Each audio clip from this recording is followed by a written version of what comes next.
This is a CBC podcast.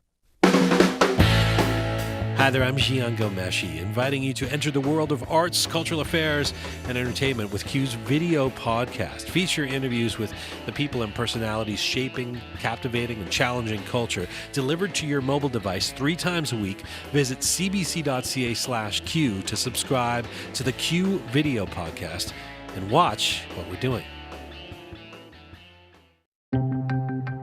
I'm Matthew Lazenrider, and this is The Invisible Hand. The Invisible Hand is a brand new show here on CBC Radio 1. We'll be joining you each week this summer to talk about economics.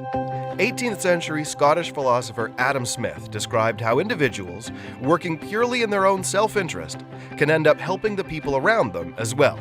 That unseen force is what he called the invisible hand. Now, economics is about how humans behave when things are in short supply. What do we spend and what do we save? It's about how we conduct the business of our real lives. And today, in the course of that business, we're getting gouged. Gouging. Noun. A swindle. The practice of charging unjustly high prices for items. Colloquially, an excuse to rip somebody off. So that's how the Oxford Canadian Dictionary describes it. Note those words: swindle, unjust. But I've got a list of other words here. Words that some of the world's top economists use to describe gouging. Efficient, necessary, even desirable. When it comes to the Great Gouge, popular opinion couldn't be further from the financial fundamentals. So on this episode of The Invisible Hand, we'll find out, how can something so right feel so wrong? It's freezing rain once again tonight, the second wave of a storm system that has caused chaos since Monday night. In 1998, an ice storm hit Quebec and Ontario, leaving hundreds of thousands without electricity. During the chaos, the gougers appeared. Dimitrios Sakaris is the owner of the Atomic restaurant in Laval. He needed propane to keep the pizza ovens cooking through the storm, but he found the price had gone sky high. Propane that time, it's cost I think $12. They sell that time $50. I pay because I need that time to warm my store, to warm my house, everything. What can I do? I pay. Stories like that got people thinking there ought to be a law. Some provinces like Ontario have enacted price-fixing regulations that could be used in an official state of emergency, but these kinds of laws have a much longer history south of the border. We got up in the roof, all the way to the roof, and water came and had just opened up. We now have breaches, we now have water moving into New Orleans, and you know what? It's going to be a long time to get that water back out of New Orleans. Jefferson Parish will lose public utilities such as water, sewage, electrical, and fire services sometime during the night. They need cots, they need batteries, they need hearing aid batteries, all these things, you don't really think about. Phones, no one can call their loved ones to tell them that they're alive. Hurricane Katrina hit the Gulf Coast of the United States in August of 2005. Neighborhoods were flooded in Louisiana, Mississippi, and Florida. In the aftermath of Katrina, people needed stuff. They needed food and shelter and water and land. People saw an opportunity to gouge you because they knew you were desperate. George Barisic is a shrimp fisherman from the St. Bernard parish of New Orleans. He lost his house when the levees broke after Katrina. He and his family tried to start over and buy property in nearby Baton Rouge, but they found the gougers were already working the real estate market. In about 8 days, it went up at least a minimum of 40%. But it wasn't just the real estate market. George says his community was hurt by price gouging on the little things, too, like the price of a simple oyster sandwich. Full-boy sandwich that used to be, $6, 12 inches long, was now $8, 8 inches long. It was terrible what they were doing, people. Well, I've seen some people who were upstanding citizens, before the hurricane, and became such opportunistic thieves that I was astonished by who did that. So that's George Barisic. He's just one of the people wondering who could think about profit after a disaster like Katrina. Mike Munger has a pretty good idea. I'm a professor of economics and political science at Duke University. Mike Munger lived through a hurricane himself. He saw gougers at work in his community. Let's hear his take on who would get involved in gouging. In North Carolina, we'd probably call them rednecks, but they were entrepreneurs. And these were young men who really didn't care that much, it appears, about other people's welfare. They may not have been washed in the milk of human kindness. Instead, they were motivated by greed. They rented 2 refrigerator trucks, bought up all the ice they could at $1.50 a bag, filled the trucks to the brim, and they had a little trouble getting through all the downed trees, but these were country rednecks. They carry a chainsaw with them on a date. And these entrepreneurs were selling ice. Accounts differ. I've heard $8, I've heard $11, but it was a whole lot more than $1.50. So Mike Munger might describe the people who gouge as rednecks. But later on the show, he'll explain why these greedy gougers are working in the best interests of society, as if guided by an invisible hand. Now, let's meet a real-life gouger. Hi, my name is John Shepperson, and I'm from Gravel Switch, Kentucky. I was arrested for price gouging and sent to jail. In the days after Hurricane Katrina, John saw a big opportunity. After all, Gravel Switch is just up the I-55 from the Gulf. When this hurricane come up in New Orleans and all the Hurricane Katrina, people are going to be needing generators because we've been through this before. So we rounded up as much money as we could and got generators loaded, and we had to also get a U-Haul truck because I didn't have anything dependable to drive down south. And, I had an urge to make money. At the time, I was about to lose my home. And so I did have a driving force. I needed money, and I knew that people needed generators. So sure enough, we get to Jackson, Mississippi, and we see that there's no electricity. Well, that's where we're going to set up shop. Mississippi may not have had any electricity, but the state did have a law in place to keep people like John out.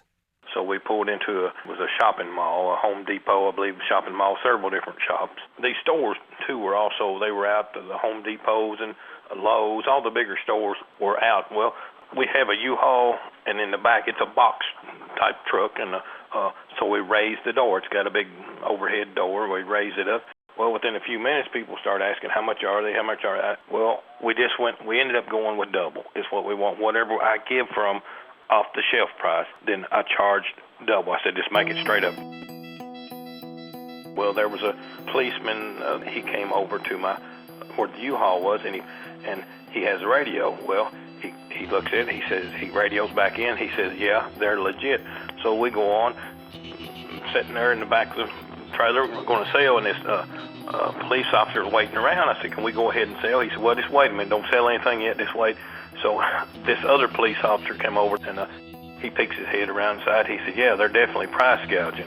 Well, it wasn't too much longer after that. They told me that the chief was going to be coming.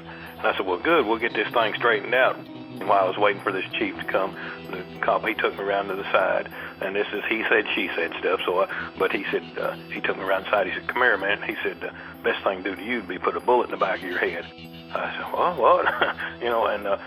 Anyways, this chief of police comes over. Well, I start walking toward the chief of police as he's walking toward me, and you could tell he had a little speed in his step. He said, put your hands against the band. He said, you're under arrest and charged for price gouging. I said, do what? And pinned me against the side and put my hands behind my back and put handcuffs. I've never had handcuffs in my life on me, and so now here I am with handcuffs on me. And there was nobody to help me. I didn't know whether to fight, to run, I didn't know what to do. And they took me to jail, and the Attorney General said, we're going to make an example out of these people. Making an example.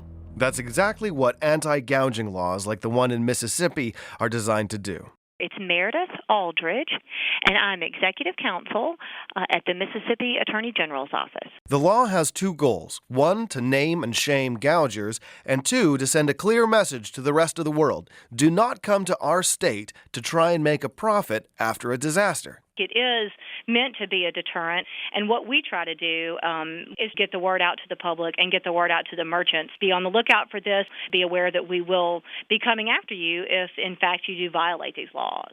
The example of Hurricane Katrina makes it easy to see why the idea of gouging is so emotional.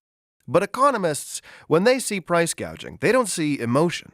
They see a free market at work, a free market that will lead to positive outcomes.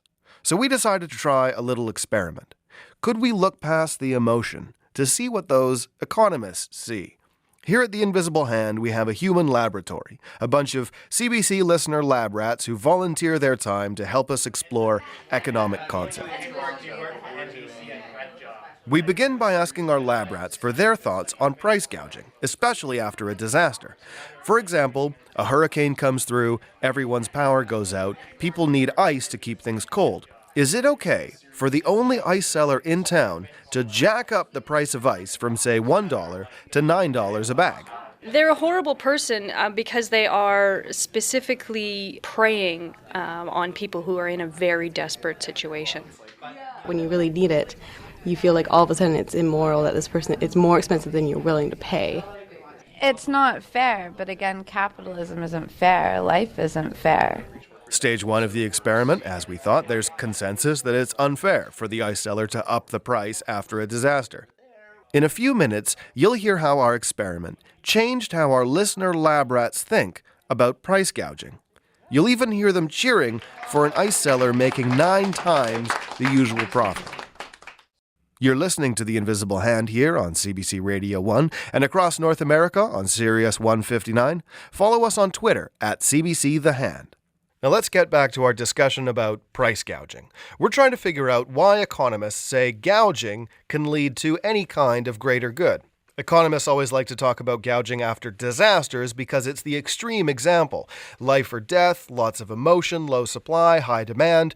But the same economic principles are at work even when the world is not in total chaos. Consider the hockey fan. When Stanley Cup fever has taken hold in a city like Vancouver, you can't buy a ticket at the box office. Everybody wants one, and out come the ticket scalpers. Any tickets, guys? So you want anything. So what do you guys want to spend? What kind of money? Because today I can really do a deal with you guys today. I'm excited. I'm anxious here. So what's your budget? Last year, this guy sold a ticket to the final game of the series, Vancouver versus Boston, for $3,500. The face value was just $400. So for many Canucks fans, scalpers and gougers are one and the same. They like to rip you off, I feel. It's overcharge and underpay. Yeah, that's how I feel about the ticket scalpers. Price hikes are present in the music industry too. Just ask Rachel DeCoste. Rachel DeCoste is an Ottawa computer engineer. She's also a serious fan of Whitney Houston. As a young black girl growing up in this small town Canada, there weren't that many people who looked like me that I could emulate and aspire to be. And she came out and she just was so beautiful and classy. And I took her in as an idol. Near the dawn of the internet, Rachel founded a Whitney Houston fan site. For a long time, it was more popular than Houston's official site. Rachel was shocked when her idol died suddenly in February. The news of Houston's death was bad enough, but then came the taint of price gouging. Well, as the music world mourns the death of Whitney Houston, Sony Music is coming under some fire for raising the prices of her albums. Yeah, Whitney's greatest hit set on iTunes rose by more than 60% after her death. For a committed fan like Rachel, that was just too much. Her body was not even cold before they figured out a way to profit from her tragic death. Making money is not the be-all and end-all. They should still put some thought into a person and humanity. Sony ended up dropping the price again, and it apologized to Whitney Houston's fans. And when the gougers aren't alienating music fans, they're messing with religious observance. Here in Bamako, the bustling capital city of Mali in West Africa, the biggest feast day of the year is called Tabaski. And to celebrate, you need one thing above all else. The Tabaski come, every Muslim in Mali used to buy a sheep to kill, to make a sacrifice. As the head of his household, it's Abdoulaye Jawara's responsibility to buy the sacrificial sheep for Tabaski. No easy task on a woodcarver's salary. I buy it because of my family, then push me to buy the sheep. If everybody buy it, but buy it. That's why I spend my money for it. Livestock vendors often charge double the normal price for a sheep right before the feast. Abdoulaye has to scrape together 50,000 francs for his. That's more than his average rent, food, and expenses for a month. People make the price high for us. The price is too much for us, So that's what I can say. Every year around Tabaski, Malian newspapers fill up with calls for the government to step in and regulate prices. But would that kind of intervention really be the answer to the public's concerns? Economists don't think so. So let's find out why not. Back to our human laboratory. I mentioned a little experiment that would change our volunteers' minds about price gouging. This experiment is based on the frozen price game, an exercise designed by an economist for college and high school students. We're going to run 2 simulations. One of them will take place in a fictional city where they have anti-gouging laws, and one of them will be in an unfettered market. Here's how it's going to work. We have 12 people. They all live in one town. A hurricane comes through. A big hurricane. Trees fall, windows smash, and the power goes out. After it blows over, people discover their power is going to be out for a while. No power means no refrigeration. If people want to keep something cold, they're going to need ice. So everyone heads down to the one corner store still open, which has a limited supply of ice. We've given everyone a different reason for needing a bag of ice. I work at a blood bank. I need to keep the blood cold. I have a thing of blood. There's one example. So everyone's got a different reason for needing a bag of ice. Because this pretend city has a law against price gouging, it means that after a disaster, it would be illegal to up the price of anything. So a bag of ice was a loonie before the hurricane, and it's $1 now. Let's see what happens in the lineup at the ice store. I'm making some cookies. Well, I got to chill the dough for overnight, and then I can make cookies tomorrow. And a woman who wants to chill her Jell-O to serve to her canasta tournament gets a bag of ice. And there's a woman who's going to prom next week who doesn't want her corsage to wilt, so she gets a bag of ice. But then... Oh, we're out of ice. The ice runs out. That's so disappointing. I'm absolutely furious. I'm a nurse. I need to keep my patients cold. Otherwise, their fever is going to get a little too high. People are going to get uncomfortable. I'm trying to keep some kidney cool for transplant. I'm a paramedic, and I have no idea why these people get priority over us. The law against price gouging has worked perfectly as intended.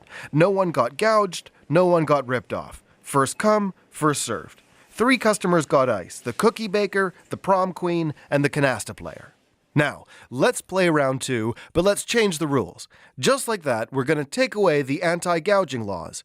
The ice seller is now free to gouge the heck out of people. She'll call out a price for a bag of ice and see if people still want to pay for it.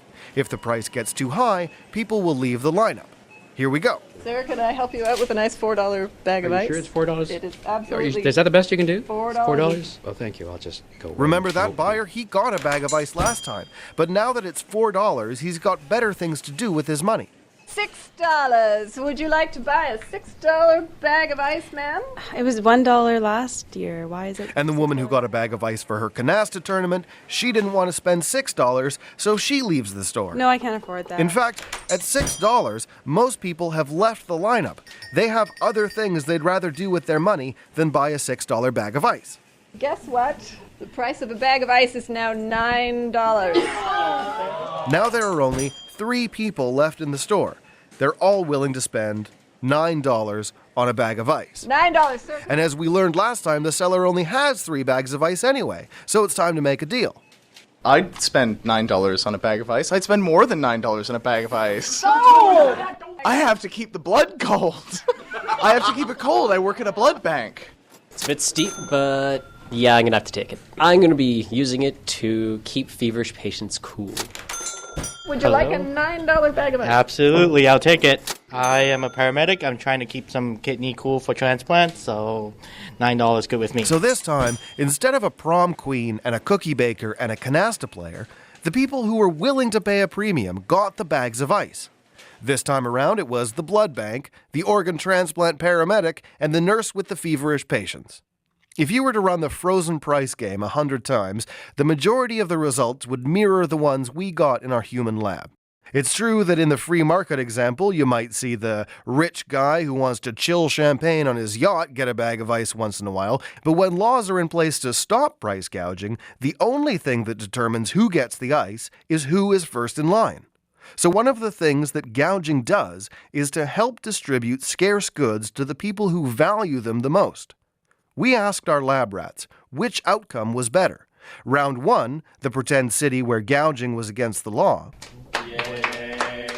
Or round 2, where the price determined who got the ice. Obviously, the results in round 2 are better in the sense that more people who actually needed the ice for something worthwhile got it. I think by having us applaud at the end, which is good, it shows us that sometimes we're asked to evaluate things and just look to see if the ends justify the means. Now don't forget, this was the same group that just a few minutes ago said gouging was immoral and horrible and unfair. But somehow, self-interest from the gouger led to a more agreeable outcome. And that's how the invisible hand is supposed to work. Our economist Mike Munger isn't surprised by the results of our human lab experiment. He saw the same thing happen after Hurricane Fran. Gougers with pickup trucks full of ice flooded into his town of Raleigh, North Carolina. What they did was what an omniscient, benevolent social planner would have suggested that they do. What someone who really cared about Raleigh would have whispered in their ear was, please take ice to Raleigh. He goes even further, saying anti-gouging laws can actually make things worse for victims of a disaster. So the problem that we have after a major disaster is that there's not enough stuff. There's not enough food, there's not enough ice, there's not enough gasoline, there's not enough generators, and we would like for there to be more. Well, in a market economy, one of the ways that we get more is the price goes up and then people try to bring in more so that they can make a profit. People don't like high prices. What they really don't like is scarcity. To an economist, an anti-price gouging law is like on a hot day saying, you know, I think I'll put some ice on the bulb of the thermometer. Price gouging laws do nothing to affect scarcity. The only thing that actually affects scarcity is an increase in supply. But who's going to be willing to truck in supplies if they can't make it worth their while? If you're going to buy a load of goods on spec, drive into a disaster zone, and risk your personal safety, then you have to be able to make some money. But in states like Mississippi, that means you go to jail. And that's what happened to John Shepperson, arrested after Hurricane Katrina. He spent 4 days locked up. I mean, my whole world had come crashing down. I'm in this jail, and all these people hollering and hooping the jail, noisy and all. Well, I'm quiet as a mouse, and I was sitting in jail thinking, I thought, well, I guess I'm a terrible guy. I mean, this put me to think, I'm a convict. I've done something bad. And I didn't know any difference because I thought if the law told me I'm bad, then I must be bad. In the end, the state dropped the charges and John was released. But it was a full year of phone calls and paperwork to get his generators back. We went back to Mississippi, scared to death to go back to Mississippi. But we went down there to get the generators, and there they were, and we loaded them up on truck and had all our paperwork and all, and they released them to us. Well, we had to go get gas in my truck. Well, there was 2 people that asked us at the gas station. They said, what's all the generators about? What's going on? We explained to them we'd been locked up and all the things that happened to us, and these people got mad. These were people that lived in Jackson, Mississippi, and they said, you mean to tell me that we needed these generators, and they kept them things locked up away from us, and we were prepared to buy them? And I said, well, you know, that's just the way it worked out. When his story went public, John became a case study for economists looking to show the dangers of meddling with a free market. I've learned from this. I didn't know anything about economics myself. And when I got out and I started seeing some of these things on the internet, some people talk about me, and these economists said that we ought to be given a medal. My wife and myself said they ought to give them a medal, and they ought to be hailed as heroes. And I started thinking, what are you talking about? You know, I wasn't a hero. I wasn't a convict. In my mind, I was just a guy going to sell a product. Well, when I started thinking about what they were saying, I understood. I started understanding economics better, and I realized that I wasn't a bad guy. I was just a guy trying to make $1 and trying to supply somebody with a product, and what got in the way was the government. And to a politician, it looks good when they jump out there and they say, hey, we're going to take care of you, and we're not going to let somebody make money. But more than likely, these politicians already had generators. Okay, it's still more likely that the state of Mississippi would rather give John Shepperson a summons than a medal. But economists say his story proves their point. When lawmakers try to make things better, by messing with the market, they can end up making things worse. In John's case, 17 generators stayed locked up and off the market after a hurricane. And let's look at the other examples we talked about, the ones where no one was arguing life or death stakes. We met a scalper with the few remaining tickets to the Canucks game. What economists will tell us with their research is that most of the time, casual fans won't pay the scalpers high prices. That means the diehards, who value the experience the most, get to see the playoffs. After Whitney Houston's death, Sony learned a valuable marketing lesson. It found out the hard way that emotion and economics are often at odds. And in Mali, the high price of sheep ensures that enough sellers are motivated to bring their critters to market. That way, each family gets one, and everyone can have a happy Tabaski.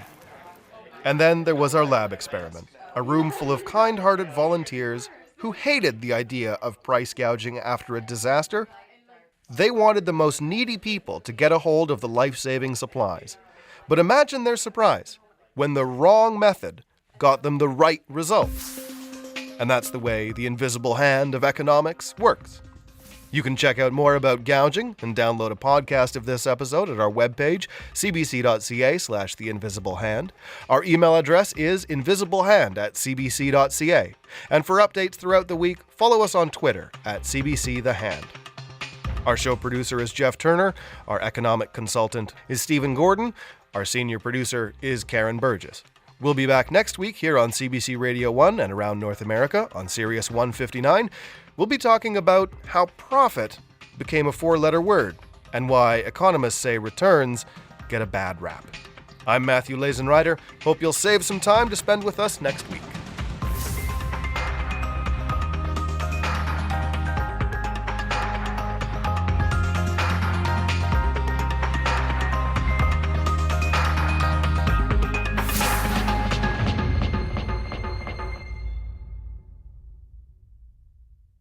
Looking for more CBC podcasts? Go to cbc.ca/podcasting.